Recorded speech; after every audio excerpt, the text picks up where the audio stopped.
thanks again for everyone for coming. It's good to see so many people here. Obviously, thanks to Danny for presenting the award. It's always a pleasure to have best friend and almost like a brother to me now. Smaller brother, of course. Obviously, appreciate it all. I think it gives you a little bit more confidence, and it's like I say, it's nice to know people are noticing that you're getting better. But I think at that point in the season, when we're being on such a good run, it's not insignificant, but it's one of those things. A lot of awards like that in a team sport, like I say, they're nice to get. But I don't think, if we'd maybe said, "Oh, you don't get any awards, but we'll make it to the final," it would be a no-brainer. So obviously, it's thank you to everyone that voted, and it's a nice acknowledgement. But you don't always pay too much attention to them. It's kind of like a man of the match. It's good to hear that people are appreciating your efforts, but at the same time, it always comes down to the people around you. This year we've had a great group. We've really helped each other on, I would say, and the imports have taken a lot of time to help us as well. Even if it's just 2 or 3 minutes at the end of training, let us practicing a couple of things with us. It all helps. So most of that does go down to your teammates more than you personally. Most of the guys we had this year were there was not any sort of gap between the British and the Americans and Canadian guys. I don't mean that in a skill wise. Obviously they were a lot better, but guys like Nicker, they helped bridge a gap, because last year we had Keller was a great player, a great guy as well. It wasn't any sort of personal differences, but he was at such a high level, it was kind of hard to bridge the gap. It was so vast. Whereas this year, guys like Nicker plays a pretty simple game. He's good at it. He's good at moving the puck and things like that. But he doesn't. DaCosta and Haynes. To say that I tried to be like them would be laughable, because the guys are mobile, they're fast, they can move the puck, and they've got good hands. I'm pretty much a simple plays, just try hard, and that's me. So I think just having this, the security that they're around you when you're on the ice. They were all good at talking this year, easy to play with, and of course a huge difference this year was Reagan has been kind of underrated. He's not had a lot of praise, but to play with, he's been a pleasure. He talks a lot, and he doesn't come out to play the puck all that often. Sorry, last year Pitts liked to play the puck, and that's fine. But as a defenseman, I'm not the best at reacting to these kind of things. So I would say that Riggs has been really, really big this year. He talks a lot, he helps you out, lets you know where guys are when you do get caught out of position, which happens to everyone. And he's really helped us. I would say especially the British guys, myself, Ewan and Chris, come on quite a lot.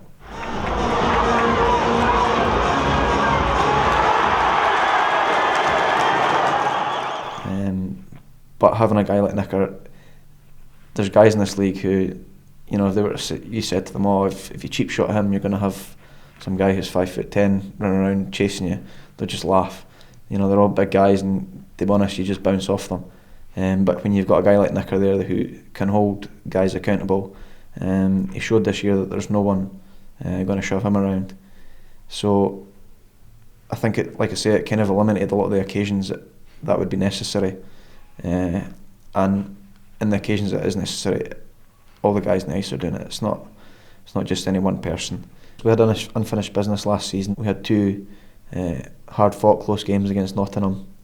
A couple of bounces maybe didn't go our way, and we felt that as a team we probably did enough in those 2 games to get through.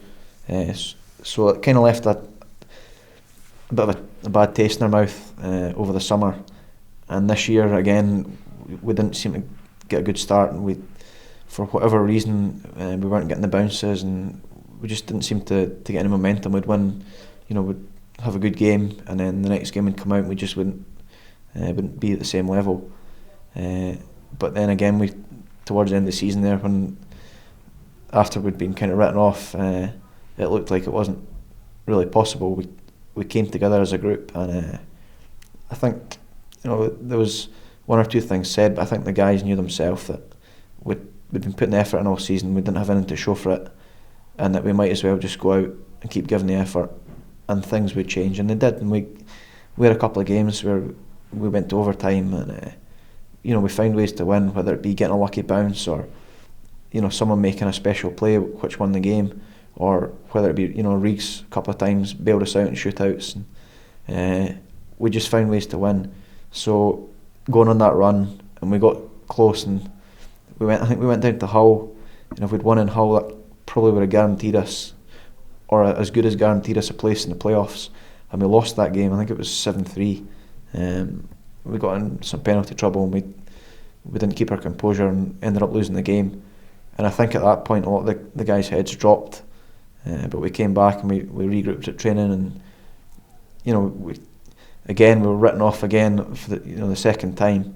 And like I say, we came together as a group, and we got ourselves back on track, and we won the games that we needed to win.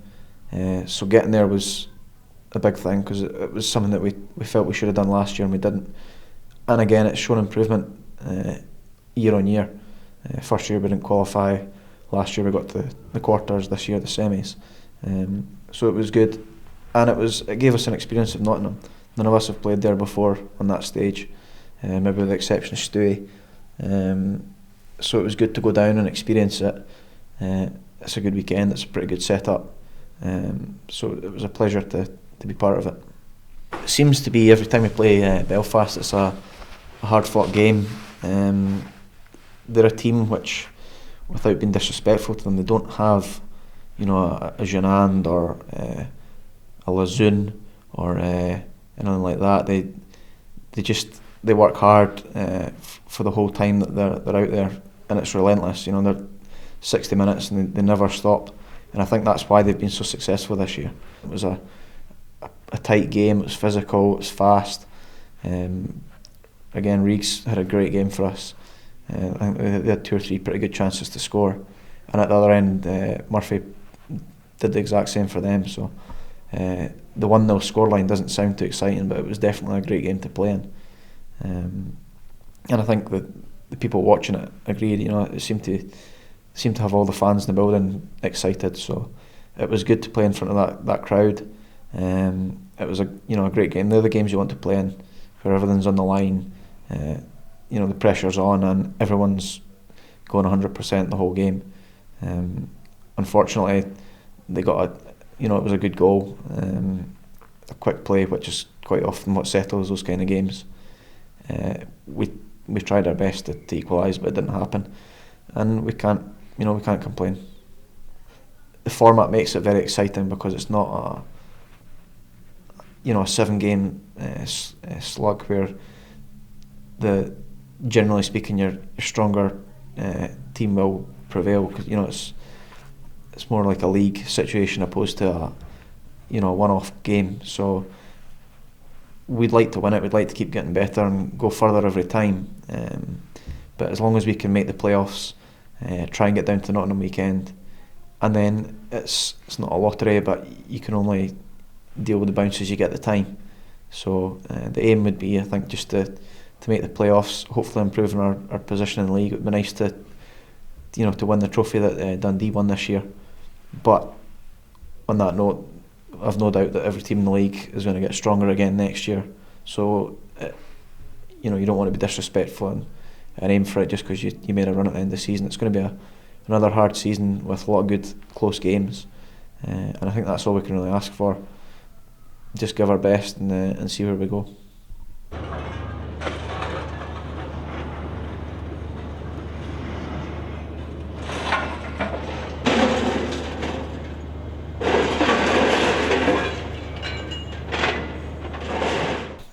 It is quite hard to juggle, alongside the hockey.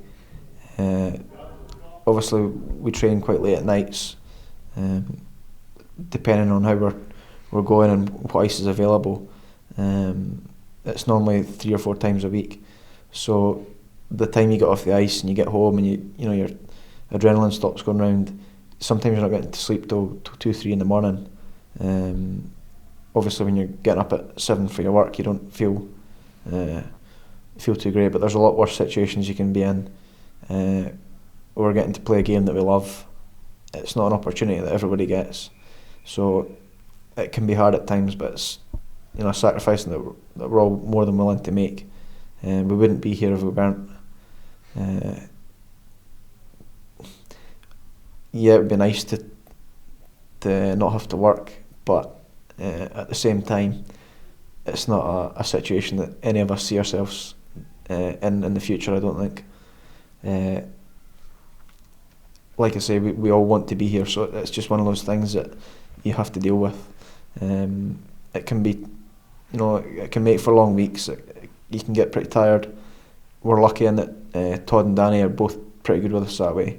If guys are ill or a little tired, they'll get nights off training, or maybe an early finish and miss the skating or whatever's required. So we're not too bad in that respect, and I think it is. I'm trying to think the best way to put this. It's not a problem. It's something that we've done all our lives. When you were under 16s, you were training on a Friday night at 10:30. Even 14s and 19s, you were still doing it. A lot of guys go to uni. I know Josh is at uni. Hamish last year was at uni. So most guys are in the same boat and have been even before they come up to the Flyers. It's just with the 2 games at the weekend, the travel is a big difference, and it's something you get used to. You learn to sleep on a bus, and it just becomes part of it, and you don't really notice it.